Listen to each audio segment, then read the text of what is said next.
Hello and welcome, ladies and gentlemen, as we have already breached the halfway point here for 2015's World Championship Series for StarCraft. Today we will be starting Season 3 here in Europe, at least, with our Challenger games, and I'm looking forward to it. Yeah, it's going to be great. I think Season 2 was a lot of fun, especially the grand finale in Canada. Yeah. We've had some really surprising results throughout the entire year of WCS, I would say. You know, Season 1 we had people like Showtime, and then suddenly we're like, what are they going to do in Season 2? Well, not all that much, but then suddenly Lilbo stepped up, was the first foreigner since Stefano to make it to the grand final of a WCS season. And I mean, I can't wait to see what Season 3 has in store for us. Like, I'm just excited. I'm looking at these matchups, and as a StarCraft fan, your heart starts to beat a little faster because it's looking great, man. Yeah, the Challenger games are going to be certainly very good. We have a lot of very, very good games to come up with, a lot of things to be focusing on here throughout these Challenger games. Let's take a look at the 28 players that are going to be playing things out here in Europe. As across the next 3 days, we will be having some pretty cool matches across the board. Rotterdam, is there anything in particular that's really standing out for you across the 3 days? Definitely a couple matches. Obviously, I'm really excited to see Utermo play again. It's my Dutch brother that I've just seen in Intel Extreme Masters as well. But I think almost everyone is so excited for Showtime versus Naniwa. The final best of 5 at the end of this night. Whether you play Protoss or not, you want to see how everyone's favorite villain is going to do in Challenger Season 3. Oh yes, Naniwa is back, and he will be playing at the very end of today. That's something you got to keep an eye out for.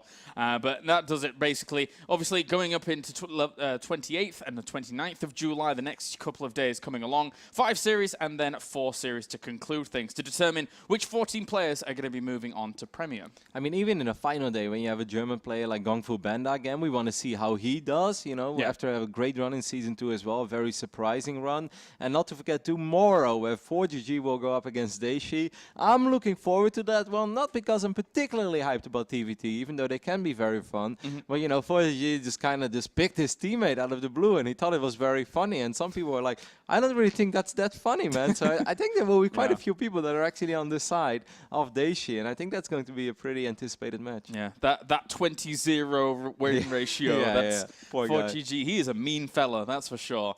But anyway, let's narrow things down a little. Let's look at what's going to be going on today. We have quite the lineup of best of 5s on the way for you today. Plenty of action with plenty of things to talk about. We have a ton of Team Liquid representation here, and a lot of people's eyes are on, are they going to do as well as they did in Season 2 Challenger with the 5-for-5? There's 3 of them playing today. Yeah, they've almost had some sort of magic touch when it comes to picking up players. Of course, you know, Red is super old school, but all the players that Team Liquid have picked up, they just always start performing. They start reaching new levels, or they start reaching levels that they played up once upon a time. Players like Mana, you know, after a certain point, we're like, well, what happened to that guy that was dominating in 2011, 2012, being one of the absolute best Europeans? Well, he's pretty much back too. And for Mana, of course, we can talk about that a little bit in the second match, but we already know where the finals are going to be played in Season 3. Those finals will be held in Poland.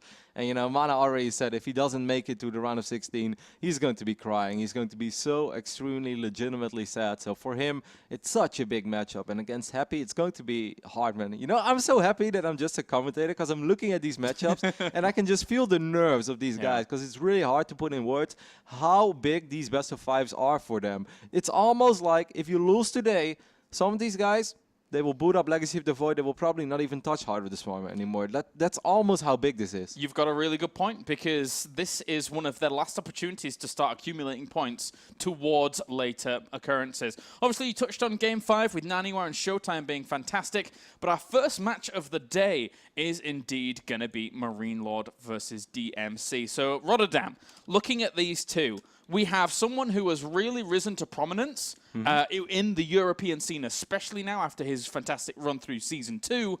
And then we have DmC, who is possibly the biggest wild card of the entirety of Challenger here this season. Absolutely. Now, MarineLorD is also a really cool story, because Season 2 was indeed finally that big breakthrough, and it was really important for him because there were already some sounds on the forum saying like MarineLorD is just another overhyped European Terran that's never won anything, because we were giving him so much love, so much praise. Other people as well always saying, MarineLorD is really good, one of the best Terrans.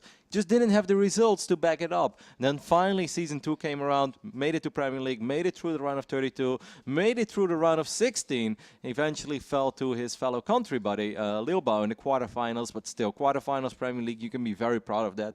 And he needed that so much.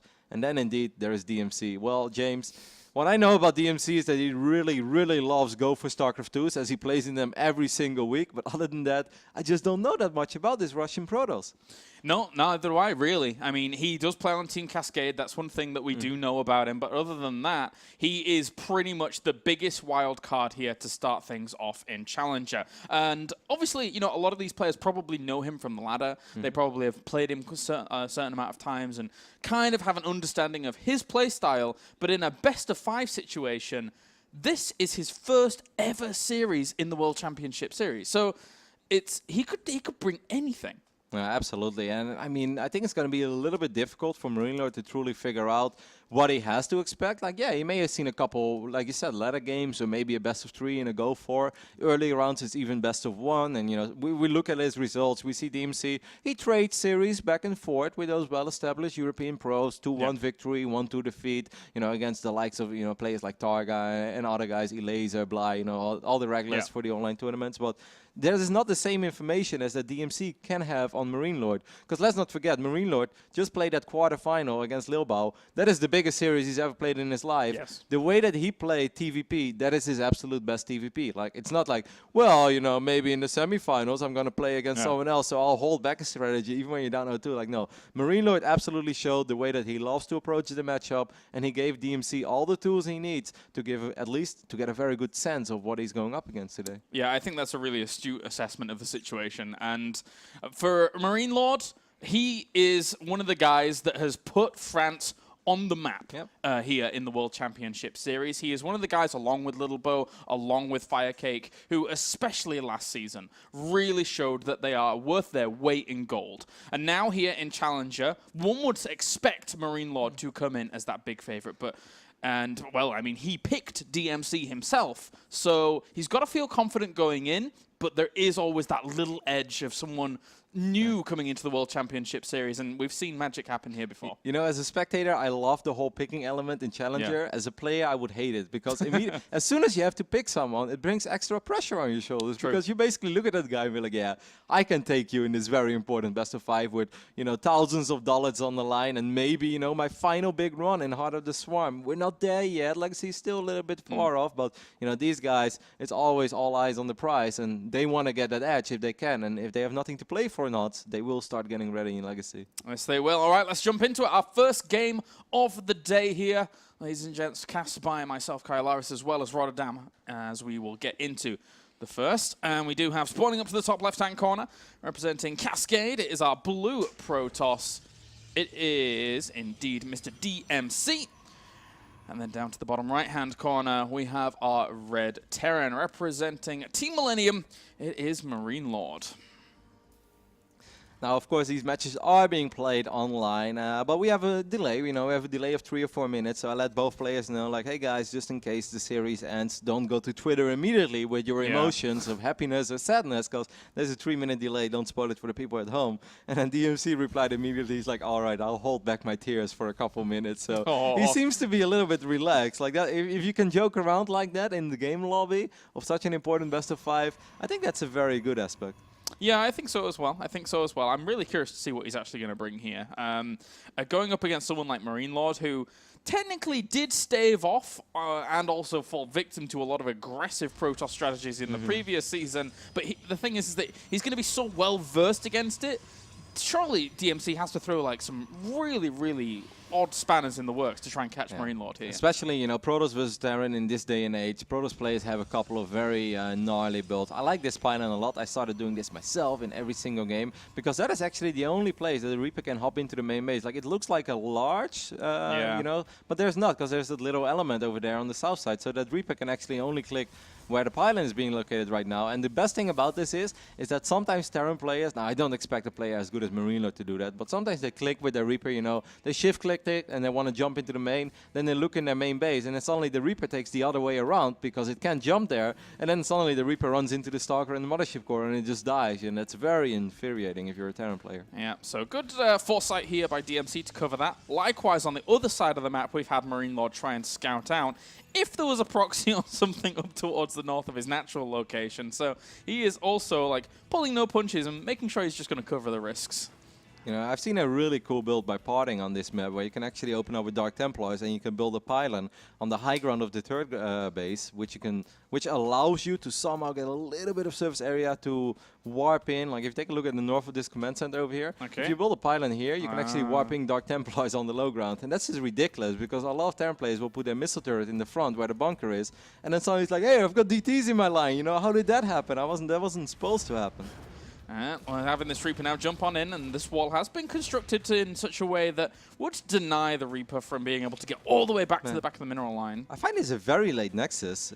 4 minutes and 30 seconds. Of course, a lot of gas has been mined. So you open up with a Stalker and a Mothership Core, which almost gives me the idea that maybe he wants to do something with it, or he just wants to have a very quick start. No, it's going to be a Twilight console. Okay. I mean, this Nexus is a minute later than what it can be. You know, if you're very greedy and you don't probe scout, you can drop your Nexus at 3 minutes and 35 seconds. Instead, it was 4 minutes and 4 minutes and 30 seconds. That may not sound like a big deal, but if my Nexus is delayed for a minute, the Jimmies are rustled already, Jim. And we're already seeing MarineLorD actually kind of taking preparations of having 3 barracks this early on, so he's going to have a lot of units out to greet something if it was being aggressive, one would say. And I really like the 3 racks. I feel like it fell out of fashion for almost no reason. Yeah. It's, of course, a lot of Protoss players became, they're like, all right, we're always playing against this, so we're going to open up with a bunch of sentries, and then we're going to go up to Colossus quickly, and then 3 racks can't really achieve all that much. But then at a certain point, all the Terrans went for the Widowmine drops, so then Protoss players started switching it up again, and they play quite greedy, where they just have a few units, a photon overcharge and detection. But then suddenly, if you knock on their front door with 3 racks aggression, they often don't have the units that they need to deal with this. So I kind of like the 3 racks. I also feel 3 racks is a way for Terran to approach the matchup being, all right, I won't have super quick access to, you know, something that could potentially deal a lot of economic damage, but I will have a lot of units, so I won't die to anything silly. And I kind of feel, if you feel you're better than your opponent as a Terran, going 3 racks is always a smart thing to do. Wow, how did this Reaper actually get on in there? Past the Stalkers, spots the Twilight Council, does its job it needs to. Also spotted the Robo for later on as well. So, well, for now, at least he's seen the majority of what he wants to see. Yeah, and what's really nice about spotting the Robo is that the Robo kind of tells you that the Protoss is not going to go super all-out aggression. There is still a very realistic chance there will be quite a few Blink Stalkers trying to poke, trying to be annoying, but it's not a 6-gate all-in with no detection. And this army is already positioned on the other side of this. The side blockers, I like this a lot. DmC has to pay attention. Oh, and he's not. He already loses himself 1 Stalker. Blink is not finished just yet, so a second one will fall. That hurts so much, man. Losing 2 Stalkers before Blink is ready. Very smart by MarineLorD to put his forces there on the other side of that side blocker. I really like it. Yeah. That's just good use of the map. Yeah, very rarely used as well in terms of just the foresight. But now he doesn't exactly realize that this attack is coming from another direction. Yeah, but DmC has to be a little bit careful. Stim is not ready yet. This bunker won't finish up, but there are so many bioforces. Oh, no. He's almost trapped. He will be able to blink away for now, but he has to be very careful because if he makes a blink like that and Stim is finishing up, he can Stim forward. He's going to end up losing 2-3 more Stalkers. He made so many Stalkers, by the way. Oh my god. And he's already going to be pushed back very, very quickly, and that was without Stim. Never mind with Stim now completing. So, wow. Difficult. This is a horrible scenario. Like, I don't want to be super dramatic in game number 1 over here, but DmC is down 6 workers against the Terran at the 9-minute mark with absolutely no sign of him winning the game anytime soon. He's down 18 supply. His gases are late. Doesn't have a robotics bay. Oh, man, he needs to do miracles with these Blink Stalkers. He needs to just dance around, dance back and forth, somehow, some way, buy a ridiculous amount of time for himself. Because as soon as MarineLorD has 4 medevacs, this party is over, and MarineLorD is going to walk across the map. He can leave a couple units at home, and I think he's just going to straight up win. Yeah, with the Observer on the way now, he can try and jump in, but you're totally right. He has to make sure that that stays alive. If it does go down, then this is just a catastrophe. Yep, because this Observer will allow his Blink Stalkers to buy more time for him as well, time that he so desperately needs now. He's following this up with a War Prism too. It's kind of cool, but it's not as big as it can be in some scenarios. There's no Dark Shrine, there are no charge lots. Yeah, a very aggressive start from our challenger here in this first game, who almost, in essence, tried to catch MarineLorD off guard, but at the moment, it's not really looking that successful. He's going to have to fall back to plan B. Man, when you open up with this many Stalkers and the unit's lost resource tab shows that you've lost more than the Terran, you know you're in trouble. That's not the way it's supposed to be. Blink Stalkers early game, pretty much one of the most cost-effective units in the game. They're not supposed to die. MarineLorD, you know, use those side blockers so smart, but even after that, it just felt like DmC's plan wasn't really getting together. And I kind of feel, if you open up with that many Stalkers, you have to make a decision as Protoss.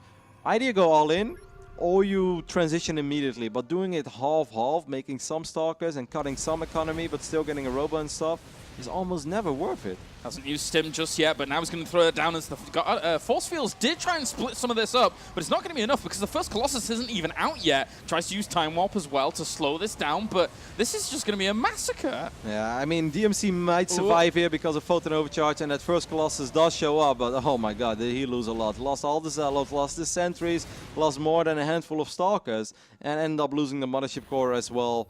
8 Stalkers have died in this game. That's just ridiculous. Like 8 Blink Stalkers in an 11-minute game. This is a very nice way for MarineLorD to start this best of 5. Obviously, he's a little bit nervous as well. Yeah, Season 2 went great for me, but there's no guarantee that doesn't mean that I'm going to make it in Season 3. DmC, crazy Russian Protoss, not sure what to expect. And then, you know, 10, 11 minutes into this game, just everything is going the way that you hope. Everything is going according to plan. That's such a momentum boost. So with DmC's setup here, with his extra gates going down and lack of forges, is this just him saying, to hell with it, I've got to go? Yeah, exactly. I don't think that this was his plan all along. Early game, go for a 2-base Colossus attack, but he has no choice. He knows there is no way he's ever going to have enough units to spread himself thin over multiple locations and go up to 3 bases. So he's going to say, all right, it's do or die. You're Protoss or you're not, James. Protoss or you're not. Trying to shut down a little bit of this harassment into the main base, and actually still 1 Zealot remains, so he's not doing too badly with it, but he needs to do a lot of economical damage to slow MarineLorD down if this 2 base is going to work. So there are 2 Colossus, and and the 3rd Colossus is even on the way, and there are no Vikings on the map, so even though this has been a phenomenal game for MarineLorD, and he's still up 20 supply, in a crazy world, I can see Protoss win this if he drops very good force fields. He needs a couple extra sentries, I feel. Otherwise, MarineLorD is going to set up a really sick concave. There we go. Wipes in a few more sentries. So far, this has been a great game for MarineLorD. But if these Colossus are well protected, I can actually see DmC maybe pulling this game out, and that would be ridiculous. That would be a very cheeky victory. Well, he's found himself a lot of economical damage already towards his 3rd base, killing off some of the SCVs, and will push this command center away. In fact, he can even kill this command center. He's going to kill all the SCVs, so now we're even on workers, but he still kind of needs to win the game because he has no forges, no follow-up. Don't lose the War Prism. I don't like this fight for MarineLorD. Upper ramp, a lot of force fields going down. 3 Colossus. Oh my god, DmC is turning this around. Wow, with the 3rd Colossus on the way as well, especially, and now there's 2 Vikings out, but that's not going to be enough here. Against 3 Colossi, he needs a really, really good concave. He needs to fight on forwards, but the Colossi in the first attack didn't take any damage. More units are going to be warped in. MarineLorD is in a great, really, really grave spot. The second part there went a lot better for MarineLorD. There's 1 observer. If he would be able to snipe it, those Widow Mines could have been very frustrating. A lot of Marauders though, and almost no Zealots at all. So these Colossus might still fall. And if the Colossus falls, Protoss will fall. Oh, nice move with the Marauders to the front as well, helping out the Vikings. A great counter-offensive there by MarineLorD to seal that. He was so patient about actually taking that engagement. Very smart, because running up that ramp, then things got a little bit dicey over there. He lost a lot, didn't really kill a whole lot. Lost a lot of SCVs, but he bought time for those Vikings. And even though 2 or 4 Vikings doesn't mean much, at least it's constant damage on the Colossus, which often forces Protoss to take a fight that you don't really want to take. And you can't really fight against 12, 14 Marauders if you have 0 Zealots. Colossus are great, but you just need a couple Zealots to buffer. And he saved the command center all the while with that. I guess the initial attack saved the command center because he had to turn DmC's attention. But there you go. GG. Game number 1 goes to MarineLorD. You said it perfectly. It was looking a tad dicey, but in the end, he did pull it out. Pretty exciting game number 1 here, because the first 11 minutes, you kind of feel that MarineLorD is in absolute control of this game. There's almost nothing wrong, nothing going wrong for him, and then DmC goes for that kind of desperate 2-base attack because he has no choice. If he goes up to 3 bases in that point, he has no charge lots. He doesn't have the observers out on the map, and his army is already a lot smaller. So how are you going to defend multiple locations? if you're already behind. It's very difficult as Protoss, so he just went for it. And what the smart thing was that the War Prism kept MarineLorD on his side of the map, which allowed DmC's army to run across the map. Because often when you want to go for a 2-base attack, then suddenly 2 medevacs show up in your main, and you're just, oh. You know, like, am I going to do defensive weapons? No, because I kind of have to win the game here, so then you lose everything immediately. But that Prism allowed his army to march across the map. Then suddenly he got up that ramp, dropped a couple good force fields, killed all these Swedes. Like, is he actually doing this? There's like 2 Vikings and there were 3 Colossus, but then on a certain point he just didn't have Zealots anymore, didn't have Sentries, and the Marauders were able to do some serious work. Good stuff there by MarineLorD to be able to round out the first game, despite it being in that little shaky moment there. Yeah. But DmC showed that, you know, he had a clear game plan of initially trying to poke around with Stalkers, and there was maybe the opportunity to transition. It was only the 3 gates worth of Stalkers, but you pointed it out very well. You know, having made so many of them at that point, it's quite the commitment if you lose a few. Absolutely. I mean, he cut workers during that as well, because we looked at it, and the work count was 41 SCVs against 35 probes. Now, that's not normal, you know. Protoss has Chronoboost. Protoss is supposed to be up a couple workers. So on that point is, you know, Protoss has cut some economy, wants to do work, but MarineLorD, you know, really using the way that the map is designed, or the layout of the map, to his advantage, hiding behind that side blocker, getting 2 Stalker kills immediately, making sure that number doesn't really snowball. And I feel that DmC got a tiny bit unfortunate with the opening that MarineLorD went for. It's often like a guessing game, right? Like, does Terran go for Reaper into Command and the low ground Factory, or do they go 3 racks? And I think DmC's build would have been 100 times better against Factory, because then he has Stalkers at home, Photon overcharges, defense, kills the mine, runs across the map, and then there are maybe 6, 7, 8, 9 bio units. But against the 3 racks, there are so many bio units. Yeah, definitely. All right, well, we're going to get into game number 2 now to find out who is going to be seizing the advantage, basically, of this series. Because if MarineLorD's able to go 2 up in a best of 5, he is going to be in a pretty spot. As we do have that man spawning down to the bottom right-hand corner. It is our red Terran. It is MarineLorD for Team Millennium. And then up to the top left-hand corner, we have our blue Protoss. It is DmC representing Team Cascade. And again, you've got to remember, this is the guy's first ever World Championship Series match. So there will be potential nerf factors. There will be, you know, him just trying to catch his opponent off guard and trying to seize the win that way. But on the other side, as we said at the very beginning of everything, he goes up against a guy that really proved himself in Season 2, really showed up for his country, for himself especially. You can't just, you know, put it on the fact that, yeah, he's from France, that's brilliant. He's legitimately a fantastic player in the European scene right now. I really like that you bring it up, James, because it's something that we often forget as casters and sometimes even as fans, because we watch so much StarCraft. So on a certain point, you just consider all of them pros, and you don't really think about what's going through their mind. But for DmC, you know, I remember back in my days when I was a young, ambitious Warcraft nerd, if I had an online WC3L match, which was our most prestigious online match, and it was just a clan league, like, my heart was racing. You know, it took me like 10, 15 tries in WC3L to really get over that and kind of play how I normally play. Yeah. And, you know, that was just, well, I wouldn't say it was just for honor, because you could go for an offline finals and then your team could win money. But compared to what these guys are playing for, you know, basically making it Premier League is almost like $4,000 or $5,000. It's so much money. Yeah, it is. So obviously there's a good chance that DmC is indeed extremely nervous, but hopefully for him, he's able to keep it together. Something we can't possibly know. Hopefully. And then you think about DmC's position and you think about the reverse. MarineLorD having come off a really fantastic Season 2 performance, having played, you know, technically, yeah, a lot online or whatever, but him having picked someone like DmC himself, I mean, that 3 racks before was like, okay, I know you're probably going to play something aggressive. I'm just going to play defensive, nice and stable, and taking that first victory how he did has got to give him some confidence, even more confidence than he probably had coming into this series. It's a very late scout for DmC. I don't think he probe scouted in the previous game, correct? Because he just went for Mothership Core Expand. This time, I don't think he did. This time he does go for the regular Nexus, by the way, so it's down at 3 minutes and 40 seconds. That's a lot more common. Now, a lot of Protoss players have given up on scouting against Terran because 9 out of 10 times, well, maybe that's not necessarily true, but I know a few Protoss players that kind of given up. Because 9 out of 10 times is a Reaper, you know, Reaper sees your probe, pop, pop, probe dies, you're like, well, great, I know that it goes Reaper. This really doesn't tell me anything. This would have been one of those rare moments where a probe scout would have been magnificent, because he would have seen that MarineLorD is actually going for gas first, which means that he's going up to factory and starport before he drops at command center. So not a very economic build, but extremely aggressive. Wow, and a nice little scout out of MarineLorD to finally find this probe. And if that probe was to go anywhere near the ramp now, it would be pretty much dead in 5 shots. But even seeing that Marine is already a great tell, because you know normally there's not a Marine there. Normally there should be a Reaper poking on either your buildings, or a Reaper should be cruising around the map trying to find a hidden pylon. So I think DmC now already knows that he's playing against gas first. And now the question is just how is he going to deal with it? Well, it looks like DmC is already starting himself out that robo after the Nexus, so at least he'll be able to have an observer available to him if Widow Mine is something that was to come along. Yeah, but we actually see there's one mine and now there's a Hellion on the way. And I actually think sometimes, you know, Protoss players open up double observer. They send one observer across the map. They keep one observer at home to detect mines. But if there's then 6, 7 Marines, a medevac, and 3 Hellions, you have so few units to actually deal with it. You pretty much need to pull all your probes to the Nexus with the Photon Overcharge.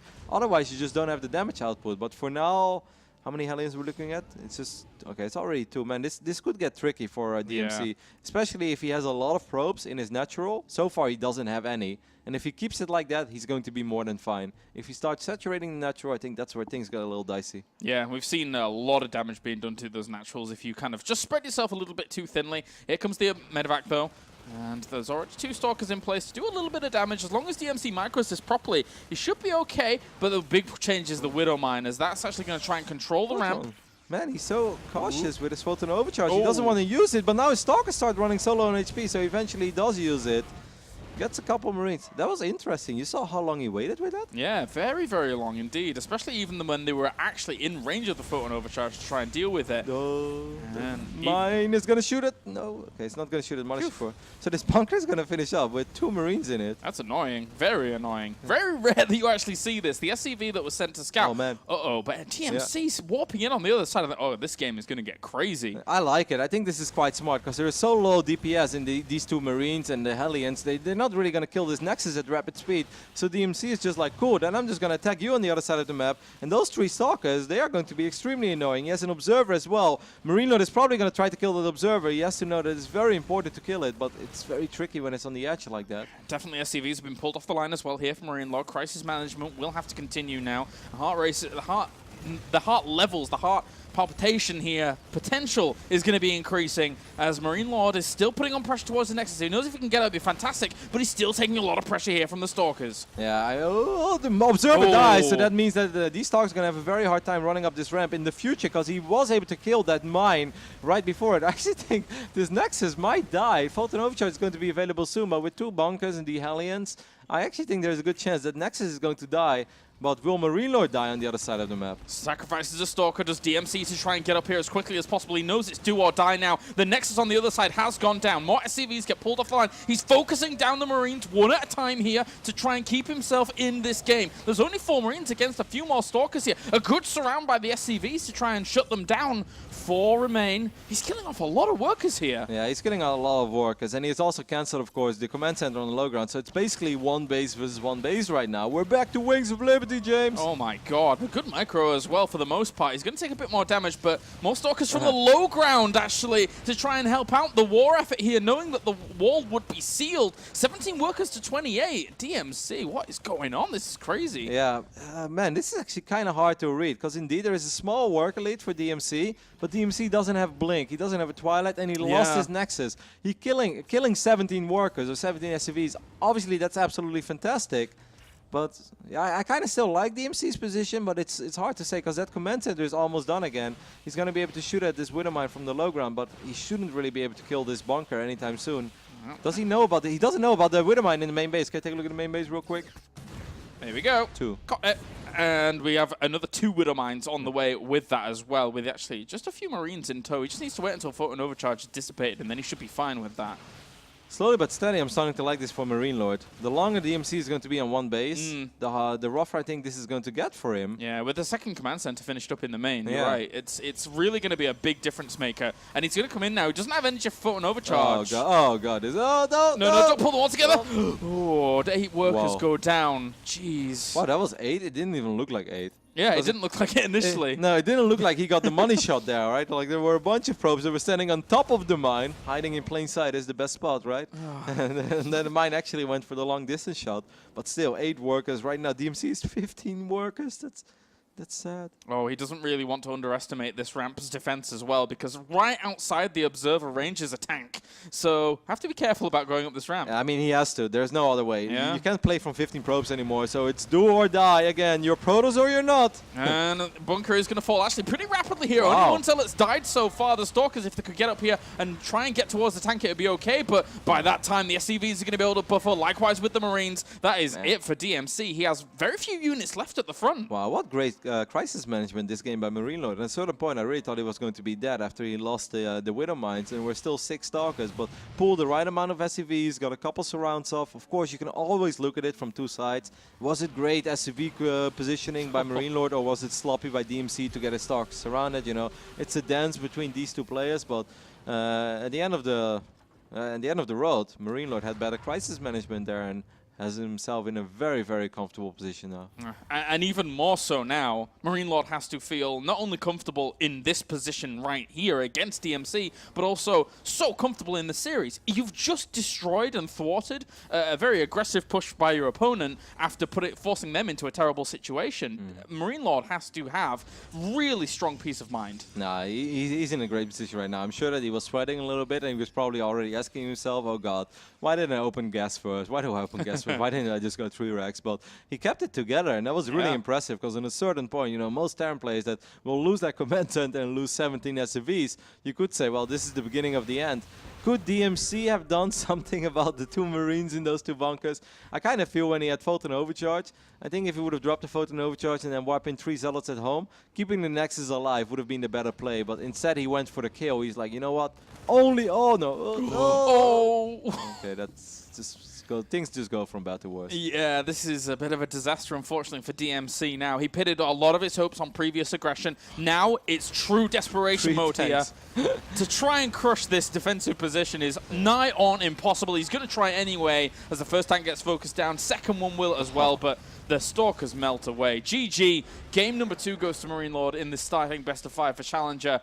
And now he's 1 game away, once again, from being back in Premier where he believes he truly belongs. Yeah, so far so good for MarineLorD, just showing up today and just playing solid, man. Like game number 1, he did pretty much everything right. Game number 2, it definitely got a little bit sloppy. Yeah. But the way that he got himself out of that tricky position, that's very impressive. And perhaps that is the difference between a Premier League player and someone who normally plays in Challenger or go for StarCraft 2s. But it's not over yet, you know. It ain't over till the fat lady sings so. That's true. We've seen more crazy things happen in Yes. in these Challenger series, that's for sure. We've seen some wild comebacks. I mean, of course, you could kind of like look back into the archives of Season 1 and 2 here in WCS Challenger and think about things like Mana versus Hero Marine. Hero Marine is like this guy that we will eventually be actually seeing playing, and he's like one of the guardians of Challenger. He always gets here, but never quite gets to Premier, you know? DmC, it's his first time here. It's his first showing. He's going up against a really tough opponent and needs to now battle back. I think it helped so much for MarineLorD, his confidence and his peace of mind as well, that he finally had that great, legitimate run in Premier League Season 2. Because finally it was not just talks, it was not just the casters saying MarineLorD is a very good Terran, it was not just some of the other guys that stream say like, oh, I'm up against MarineLorD, he's very good. Yeah. Finally he has the results to speak for it, you know, grabbed quite a bit of money there as well, quarterfinal space. Pretty royally, you know, so that's just so nice, and it really gives yourself a lot of comfort as a player, and so far he's definitely shown that in this series. Yep, looking good, looking good. There were many times in the past, actually, if unless you can't cast your mind too far back behind Season 2, where MarineLorD would be making a lot of Challenger runs. And each time that he was there, unfortunately for him, didn't go quite his way. Got 4GG and stuff. Yeah, so it was a bit tough, a bit brutal. Although, yeah, you bring up 4GG, that series was fantastic. He really gave 4GG a run for his money in his matchup, basically. That was one of the first times ever that MarineLorD started to get a lot of traction, right? Yeah. Because he displayed such a good series against 4GG, and everyone was basically like, oh man, such a shame he had to go up against 4GG. Seems like he's a really good player. Seems like he's capable of making it into Premier. And well, it took a little while before he really showed that, but last season was really the season. The next map is going to be played on Iron Fortress, and that could already be the final map of our first best of 5 of the night. But don't worry, StarCraft fans, we got 4 more. Oh yes, we have plenty of StarCraft on the way tonight. Good to be back to it, actually. I haven't myself done any StarCraft for a little while, but You were missed in China, James. oh, But did you see it that we brought you on the desk? I saw that, and also I asked for it. Somebody's brought it back, and they're going to be giving me they're going to be giving me mini Kylaris, so That's amazing. I'm excited. All right, spawning up to the top left, we have indeed 2 games up in this best of 5. It is Mr. MarineLorD here in the red, representing Team Millennium. And up to the top right-hand corner, whoopsie daisy, there we go, we have our challenger. Needs to bring it back. Of course, the odds are against him, but it would always be fantastic to see more games here. It is indeed DmC for Team Cascade. A little bit worried because Iron Fortress, I don't think it's the most Protoss-friendly map out there. The main base has a ridiculous amount of surface area, so this is not the type of map where you have one cannon and a High Templar late game and you can feed back and you think you're safe. You know, you pretty much always need to have units in position. And we haven't really seen DmC actually making it into the mid phase of the game, being stabilized and being in a position that, all right, you know, everything went standard so far, a little bit of harass, I got 2 Colossus out, I'm going to go up to 3 bases now and eventually get charged, good upgrades. We haven't seen him reach that phase of the game yet, so I have no idea how good he is when it comes to army positioning, splitting up his forces, and, you know, all the things that make or break a Protoss player against Terran. Well, he's already sending his probe out very, very quickly to find where his opponent is on this 4-player map. Very important to make sure you know exactly where your opponents are. And we'll just be rallying it straight on in. And for him, luckily enough, getting that first scout is a big deal. I mean, Protoss technically have a lot of tricks up their sleeves if they want them. Does DmC do something like an Oracle play here? But even if he does, MarineLorD in the previous game actually had a very quick Widowmine set up in position. So if he were to do something like that, he'd have to be very careful. He's going to spot the Rex, but the fact that there are no Marines standing on top of this ramp, he already knows enough now. He's like, all right, this is going to be a Reaper opening. I'm just going to get the hell out of here as quick as possible so I can keep this probe alive. Maybe give MarineLorD something to worry about. I feel that this is the same opening as he used in game number 1, where that Nexus again is going to be, you know, rather late. It's not extremely late, but 4 minutes, 25 seconds. So he makes a Nexus after a Stalker and a Mothership Core. And I'm not exactly sure why he does that, unless he just runs across the map and hopes the bunker isn't up yet. Well, it'll give him a little bit of peace of mind, I guess, against the Reaper here, regardless of how he does it. And, oh, hits himself the gateway as well momentarily. But at least he's kept the Reaper away from the back of the mineral line. So, obviously, you know, that's a good place. Too high-tech, but not for sure just yet. So MarineLorD, his follow-up is going to be a factory this time. That's different than what we saw in game number 1 on Terraform. And if DmC drops a quick Twilight and goes for another Blink Stalker attack, I think he's going to have a lot more success with it than he had in game number 1. I actually can see this working out rather well for him. Also, he also proxied, I believe, is that a Pioneer or a probe? No, he still has that probe on the south side. For a second I was worried it was going to be DTs, because I actually think just Blink Stalker play the way he did it on Terraform would go very well over here on Iron Fortress. Also because there's no ramp in the natural, right? Iron Fortress has this unique design, kind of like Terraform in a way that you don't have to poke up a ramp. You don't need high ground vision to start fighting. So I can see Blink Stalkers, you know, being rather aggressive. I can see this go well for DmC.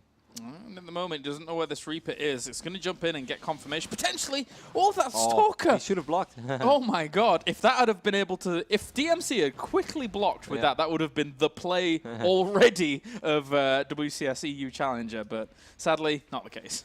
Nope. So MarineLorD knows right now there are 3 gateways. He saw the Twilight. Did not spot the Robo yet. DmC is going to get a Robo once again, but we saw how he played Terraform. It was very low economy and a lot of Stalkers. If he does the exact same thing this time, and he doesn't take crazy damage from the first Widowmine drop. I really see this just go so much better for him. I know I've said it a couple times now, but I really believe it. I really believe it, James. I get you, man. You've got to put these things into perspective, and I kind of have to agree. You know, he's chrono boosting into that blink. He's going to have that out nice and quick, and these Stalkers will be able to plow on out because the pylons could potentially be very, very close with this probe hadn't been gone undetected. Like, I feel if you open up like this and your name is DmC, you're hoping to deal with a Widowmine drop. You're going to get your first observer just in time. You're going to shut it down, hopefully not take too much damage. I like what MarineLorD is doing over here. He's doing this very different than what he did on... actually, no, the Coda was completely different, never mind. But I think it's very smart that he doesn't bring the 6 Marines, because then he ends up maybe losing that medevac, losing those Marines as well, and then he really has no units at home. But now he will still force a small reaction because of this Widowmine drop, but he keeps the majority of his units at home. So I think this is very smart by MarineLorD. Oh, already denying some minerals from being lost there, and he's just going to sacrifice himself. The one at Pro. Oh, but no! No! Oh my god. Well, that could have been worse. I felt that one Widowmine didn't splash on the other Stalkers. Yeah. Man, this cry.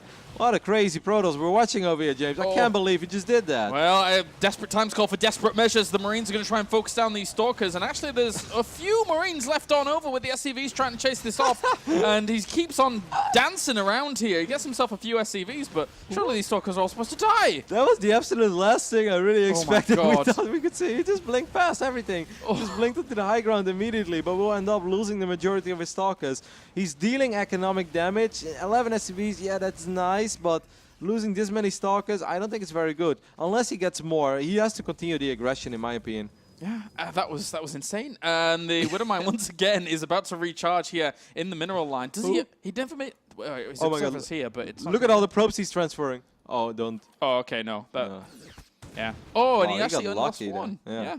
Well, aggression continues on here with the Stalkers, but the SCVs are going to be able to repair this bunker quite quickly, and I'm not sure 5 Stalkers is going to be enough to break that. He just lost another Stalker as well. Completely unnecessary to lose a Stalker against a bunch of Marines in a bunker. That's just something that's not supposed to happen. Every Stalker could make the difference between things snowballing or not. And actually just moving forwards once again. Good blink control will save a few of these as they do get weakened down by the Marines that are here, killing himself a few SCVs, but he has to get more because there's 3 Widowmines on the way. Yep, and also he still doesn't really have a plan behind this right there. Even in workers, that's just not good for Protoss. The only thing is that Stim is ridiculously late. Like, I don't think he did. Oh my god, 12 workers go down, wasn't reacting in time. The photon overcharge goes after all of them have popped, but it's not really doing anything. I mean, the only thing, like I said, is I think that's good for DmC is the fact that there's still no Stim on the way. So he does have a lot of wiggle room, but losing 12 workers, it's deadly. He's been working so hard with these Stalkers, trying to create some sort of a worker advantage, and 2 mines, boom, and you know, all your efforts go up in vain. All right, we'll be able to clean this up at least just before that one was recharging in terms of its shots. So the medevac gets away at least. So the Stalkers, for now, just going to have to buy time and allow the transition on from DmC behind this. But at the moment, I mean, what does he really do? Spoking again. He's trying. You got a Marauder there. That's kind of nice. You want to keep the Marauder count low, so these Stalker numbers will keep being very scary. And even though MarineLorD is up 7-8 workers, there are also 7 or 8 workers hugging that bunker because he knows he can't afford to lose it. The moment he loses that bunker, these Stalkers are going to have a field day, especially because Stim still nowhere near done. Another Widowmine drop in the natural. Didn't kill that much this time. Killed 4 workers. The medevac died as well, so this wasn't too bad, but DmC is just not in position. I think he's going to go for another high ground blink.